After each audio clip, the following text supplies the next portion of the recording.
നമസ്കാരം. പഹൽഗാം ഭീകരാക്രമണത്തിൽ പങ്കെടുത്ത 3 ഭീകരർ അവരെ വകവരുത്തിയ കാര്യം കേന്ദ്ര ആഭ്യന്തരമന്ത്രി അമിത്ഷാ തന്നെ അങ്ങനെ വെളിപ്പെടുത്തുന്നു.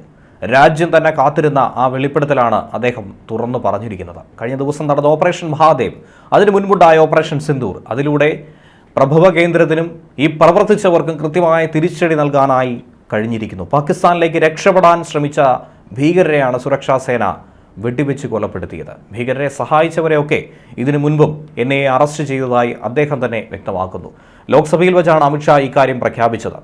പഹൽഗാം ഭീകരാക്രമണത്തിൽ പങ്കെടുത്ത ഈ 3 ഭീകരരെ കൊലപ്പെടുത്തിയെന്ന കാര്യം ഉറപ്പിച്ചു പറയാൻ നമുക്കിപ്പോൾ സാധിക്കും. സിന്ദൂർ ദൗത്യവുമായി ബന്ധപ്പെട്ട ചർച്ചയിലാണ് അദ്ദേഹം ഈ മറുപടി പറഞ്ഞത്. പഹൽഗാമിൽ നിരപരാധികളെ വകവരുത്തിയ ഭീകരരെയാണ് മഹാദേവിലൂടെ സൈന്യത്തിന് ഇല്ലാതാക്കാൻ സാധിച്ചത്. പാകിസ്ഥാനിലെ ഭീകര കേന്ദ്രങ്ങൾ സിന്ദൂറിലൂടെ ഇന്ത്യ തകർത്തെറിഞ്ഞു. ഓപ്പറേഷൻ മഹാദേവിലൂടെ ഭീകരരെ തീർത്തുകെട്ടി. ജമ്മുകശ്മീർ പോലീസിനെയും രഹസ്യാന്വേഷണ ഏജൻസികളെയും അഭിനന്ദിച്ചുകൊണ്ട് അദ്ദേഹം ഇക്കാര്യം സഭയിൽ പറയുകയായിരുന്നു. പാകിസ്ഥാനിലേക്കുള്ള രക്ഷപ്പെടാനുള്ള തന്ത്രമായിരുന്നു അവർ ഒരുക്കിയത്. എന്നാൽ അതിന് കഴിഞ്ഞില്ല. പഹൽഗാമിലെ ആക്രമണത്തിന് ശേഷം അവർ എങ്ങും പോകാതെ ഇവിടെ ഒളിച്ചിരിക്കുകയായിരുന്നു. ഭീകരർ സ്ഥിരം നിരീക്ഷണത്തിലുണ്ടായിരുന്നു. മെയ് 22-ന് തന്നെ ഇവരെക്കുറിച്ചുള്ള സൂചന കിട്ടി. അന്നു മുതൽ തുടങ്ങിയ ഓപ്പറേഷൻ അതാണിപ്പോൾ അവരെ വകവരുത്തുന്നതിലേക്ക് എത്തിയത്. അവരെ സഹായിച്ചവരെയൊക്കെ തന്നെ പിടികൂടി. ഈ ഭീകരരെ കൃത്യമായി തിരിച്ചറിഞ്ഞു. അവരുടെ കയ്യിലുണ്ടായിരുന്നത് പഹൽഗാമിൽ ഉപയോഗിച്ച അതേ ആയുധങ്ങൾ തന്നെയായിരുന്നു. വളരെ ശക്തമായ സംശയങ്ങളും വാദങ്ങളുമൊക്കെ ഉയർത്തിയ പ്രതിപക്ഷ നിരയിലുള്ള അംഗങ്ങളോട് ക്ഷോഭിച്ചുകൊണ്ട് തന്നെയാണ് അമിത്ഷാ മറുപടി നൽകിയത്. ഭീകരരുടെ മതത്തിൻ്റെ പേരിൽ വിഷമം ആർക്കും വേണ്ടെന്നാണ് അഖിലേഷ് യാദവിനോട് അമിത്ഷാ മറുപടി പറഞ്ഞത്. ഫോറൻസിക് റിപ്പോർട്ടിൻ്റെയും തെളിവുകളുടെയും അടിസ്ഥാനത്തിലാണ് തങ്ങൾ ഈ കാര്യങ്ങൾ പറയുന്നത്. കൊല്ലപ്പെട്ട ഭീകരരുടെ കയ്യിലുണ്ടായിരുന്നത് പഹൽഗാമിലെ ആയുധങ്ങളാണെന്ന് ഫോറൻസിക് പരിശോധനയിൽ കണ്ടെത്തിയതാണ്. അവരിൽ നിന്ന് പിടിച്ച ആയുധങ്ങൾ ഇന്നലെ അർദ്ധരാത്രി തന്നെ പ്രത്യേക വിമാനത്തിൽ ചണ്ഡീഗഡിലെ ലാബിൽ എത്തിച്ച് തന്നെ പരിശോധിച്ചു. മെയ് 22-ന് ഭീകരരെ കുറിച്ചുള്ള വ്യക്തമായ വിവരം കിട്ടിയതിൻ്റെ അടിസ്ഥാനത്തിൽ തന്നെയാണ് അന്വേഷണം തുടങ്ങിയത്. സുരക്ഷാ സേനകളെ അഭിനന്ദിച്ചേ മതിയാകൂ. ഈ ഘട്ടത്തിൽ ഭീകരരെ സഹായിച്ചവർ നേരത്തെ തന്നെ പിടിയിലായ ഘട്ടത്തിൽ ഇനി എന്തിനു വേണ്ടി, ആർക്ക് വേണ്ടിയാണ് ഈ കരച്ചിൽ? ഭീകരരെ മാത്രമല്ല, അവരെ അയച്ചവരെയും കൊലപ്പെടുത്തിയിട്ടുണ്ട്. ഭീകരരെ വകവരുത്തിയപ്പോൾ എല്ലാവരും സന്തോഷിക്കുമെന്ന് കരുതിയിരുന്നു. പക്ഷേ പ്രതിപക്ഷത്തിന് മാത്രം ഇത്രയധികം ദുഃഖം. വൈകുന്നേരം 7 മണിയോടെ പ്രധാനമന്ത്രി നരേന്ദ്രമോദിയും ലോക്സഭയിൽ കൃത്യമായ സന്ദേശം നൽകി കഴിഞ്ഞിരിക്കുന്നു. പ്രതിപക്ഷ പ്രതിഷേധത്തെ തുടർന്ന് രാജ്യസഭ 2 മണിവരെ നിർത്തിവെക്കേണ്ട ഒരു സാഹചര്യം ഉണ്ടായിരുന്നു. തിങ്കളാഴ്ച ഉച്ചയോടെ ലോക്സഭയിൽ ചർച്ചകൾ തുടങ്ങിയിരുന്നു. പ്രതിരോധ മന്ത്രി രാജ്നാഥ് സിംഗാണ് ചർച്ചയ്ക്ക് തുടക്കമിട്ടത്. അദ്ദേഹവും കൃത്യമായ മറുപടി തന്നെയായിരുന്നു നൽകിയത്.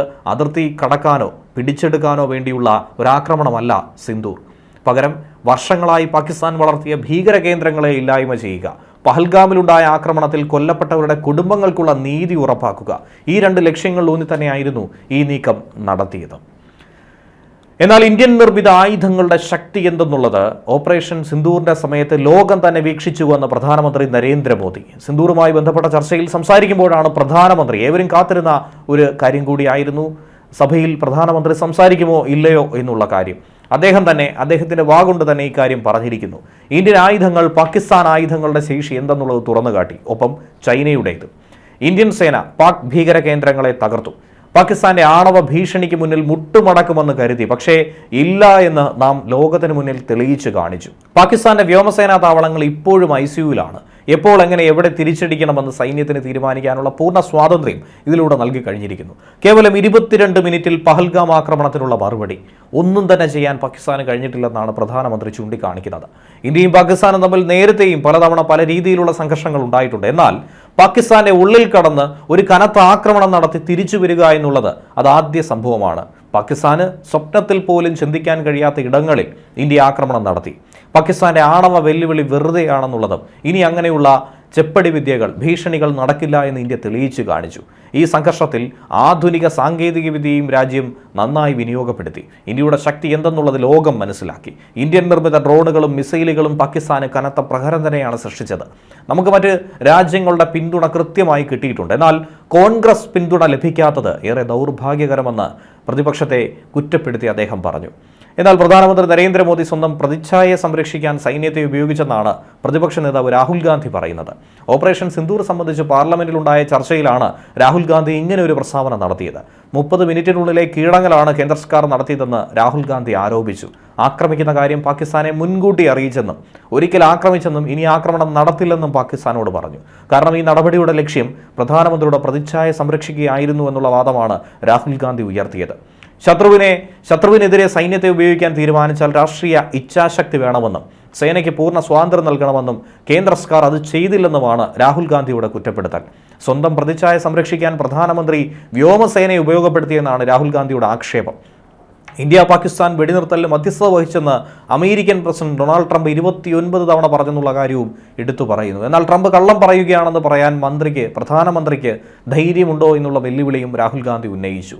പാർലമെന്റിൽ കേന്ദ്ര സർക്കാരിനെതിരെ പ്രിയങ്ക ഗാന്ധിയും സമാനമായി രൂക്ഷ വിമർശനം തന്നെയാണ് ഉയർത്തി.